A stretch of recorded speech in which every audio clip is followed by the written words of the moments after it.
मध्ये I raise to 9 plus I raise to 19 ह्या टर्मला आपल्याला सॉल्व करायचं. तर ह्या टर्मला सॉल्व करण्यासाठी एक सिंपल लॉजिक आहे, बेसिक लॉजिक काय आहे त्याच्यामध्ये.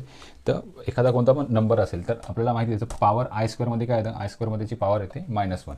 समजा मी इथे आय रेस टू 5 लिहिला, तर आय रेस टू 5 म्हणजेच काय असतं, मी आय रेस टू 5ला मी असं लिहू शकतो I raise to 4 into I. आता हे कसं, तर आपल्याला माहिती आहे की आपण बेसिकमध्ये बघितलेलं आहे की a raise to m multiply by a raise to n, a raise to m multiply by a raise to n, म्हणजे जर बेस सेम असतील तर आपण बेस ॲज इट इज लिहितो आणि पॉवरचे ॲडिशन करतो, that is M plus N.